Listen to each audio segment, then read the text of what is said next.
ሰላም የተከበራችሁ ውድ የቻናላችን ተከታዮች፣ ይህ ከሀገር ውስጥ እስከ ዓለም አቀፍ ድረስ ያሉ ስፖርታዊ መረጃዎችን ወደ እናንተ የምናደርስበት ሰዓት ነው።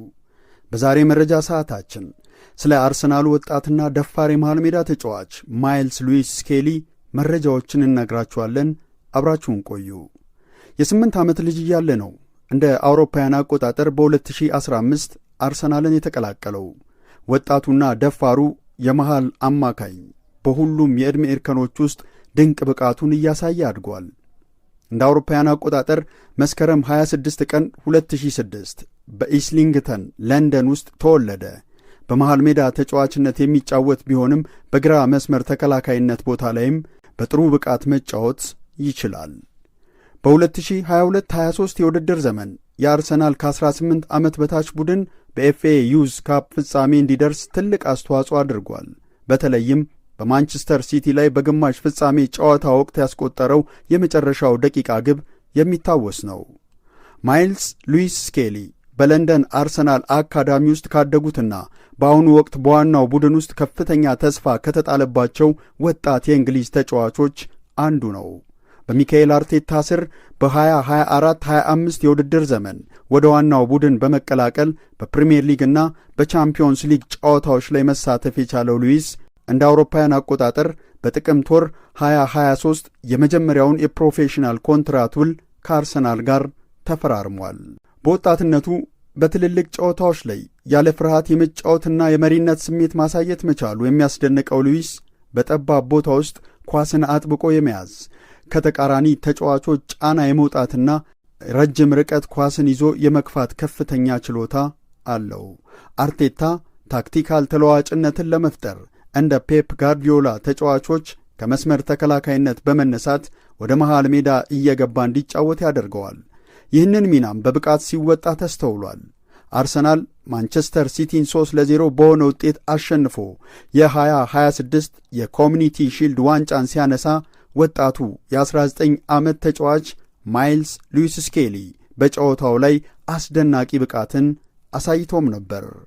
ጨዋታው በተጀመረ በ24ኛው ሰከንድ ላይ ሉዊስ ስኬሊ የመሃል ሜዳውን ሰንጥቆ በመግባትና የሲቲን ተከላካዮች በማታለል ለሪካርዶ ካላፊዮሪ አመቻችቶ አቀብሏል። ይህ ግብ በኮሚኒቲ ሺልድ ዋንጫ ታሪክ ውስጥ በፍጥነት የተቆጠረ የመጀመሪያው ግብ ሆኖ ተመዝግቧል። ሚካኤል አርቴታ ምንም እንኳን ቀደም ሲል በግራ መስመር ተከላካይነት በስፋት ቢጠቀምበትም በዚህ ጨዋታ ላይ ግን በመሃል ሜዳ ተጫዋችነት እንዲሰለፍ አድርጎታል። በጨዋታው ላይ በ75 ደቂቃ ቆይታው 34 ኳሶችን ማቀበል የቻለው ታዳጊው ሁለገብ ተጫዋች በ88% የማንቸስተር ሲቲን የመሃል ሜዳ ክፍል ሙሉ በሙሉ በመቆጣጠር ረገድ ትልቅ ሚና ተጫውቷል። በ75ኛው ደቂቃ ላይ በአስደናቂ ጭብጨባ ተቀይሮ የወጣው ሉዊስ ስኬሊ በማርቲን ዙቢሜንዲ ተተክቷል። አርሰናል 3-0 በሆነ ውጤት ማንቸስተር ሲቲን ሲያሸንፍ ግቦቹን በአንደኛው ደቂቃ ሪካርዶ ካላፊዮሪ፣ በ28ኛው ደቂቃ ካይ ሃቨርትስ እንዲሁም ማርቲን ኦዲጋርድ በ48ኛው ደቂቃ ላይ አስቆጥረዋል። ይህ ድል አርሰናልን ለአዲሱ የ2026-27 የውድድር ዘመን ከፍተኛ መነሳሳት እንዲኖረው የሚረዳው ሲሆን የሉዊስ ስኬሊ ድንቅ እንቅስቃሴ ደግሞ በቡድኑ ውስጥ ቋሚ ቦታ ለማግኘት ያለውን ዝግጁነት በግልጽ ያሳየ ነበር። ሉዊስ ስኬሊ በቅርቡ ከኮሞ ጋር በነበረው የወዳጅነት ጨዋታ ላይ ግብ ካስቆጠረ በኋላ የክለቡን ባጅ በመሳም በአርሰናል መቆየት እንደሚፈልግ ምልክት አሳይቶም ነበር። የ19 ዓመቱ እንግሊዛዊ ተጫዋች ለሌሎች የፕሪሚየር ሊግ ተፎካካሪዎች ለማንቸስተር ዩናይትድ እና ለቼልሲ እንደ አማራጭ መቅረቡ እየተዘገበ ይገኛል። ዩናይትድ ለግራ መስመር ተከላካይነት ቦታው፣ ቼልሲ ደግሞ የተጫዋቹን አጠቃላይ ሁኔታ በቅርበት እየተከታተሉ መሆናቸውም ይታወቃል።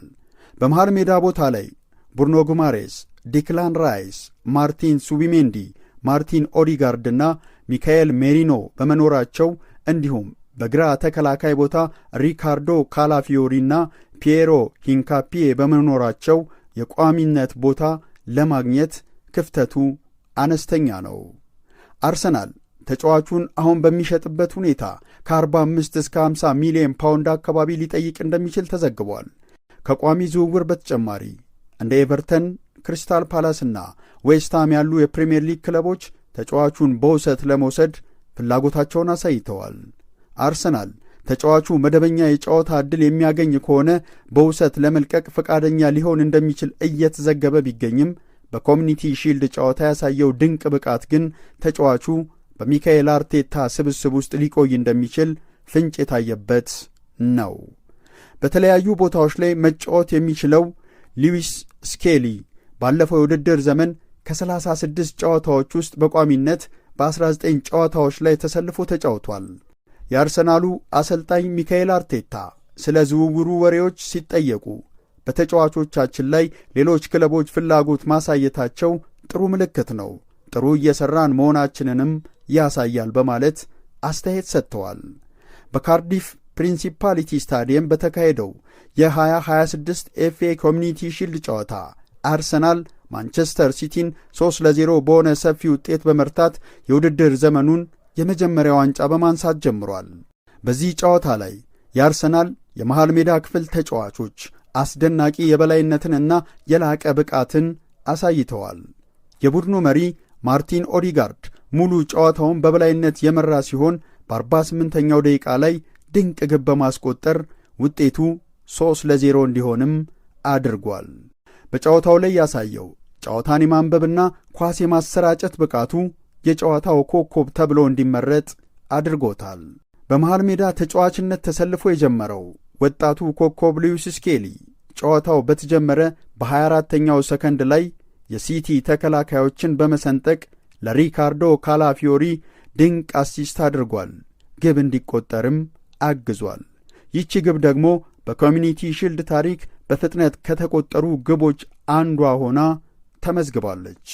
በቅርቡ በከፍተኛ የዝውውር ዋጋ አርሰናልን የተቀላቀለው ብሩኖ ጉማሬስ በመሃል ሜዳ ላይ የነበረው የኳስ ቁጥጥርና የተጋጣሚን ማጥቃት የማቋረጥ ብቃት የአርሰናልን የመሃል ሜዳ ክፍል የበለጠ ጠንካራ አድርጎታል። ብሩኖ ጉማሬስ አርሰናል ማንቸስተር ሲቲን 3-0 በረታበት በዚህ ጨዋታ ላይ በቋሚነት ተሰልፎ የመጀመሪያውን 45 ደቂቃ ሙሉ በሙሉ የተጫወተ ሲሆን ሁለተኛው አጋማሽ ሲጀመር ግን ተቀይሮ ወጥቷል። ይህም ጉማሬስ ጉዳት አጋጥሞታል በሚል በማኅበራዊ ሚዲያ ሲዘገብ ቢታይም ተጫዋቹ የተቀየረው ግን በታክቲክ ምክንያት ሚካኤል አርቴታ ለሌሎች ተጫዋቾች ዕድል ለመስጠትና የተጫዋቾችን አካላዊ ብቃት ለማመጣጠን ባደረገው ቅያሬ እንጂ ምንም አይነት ጉዳት እንዳልገጠመው ለማወቅ ተችሏል። በኮሚኒቲ ሺልድ ዋንጫ ጨዋታ ላይ አርሰናል የማንቸስተር ሲቲን የማጥቃት እንቅስቃሴ ሙሉ በሙሉ በመግታትና የመሃል ሜዳ የበላይነትን በመውሰድ የ2026-27 የፕሪሚየር ሊጉ ጠንካራ የዋንጫ ተፎካካሪ ሊሆን እንደሚችል ምልክት አሳይቶበታል።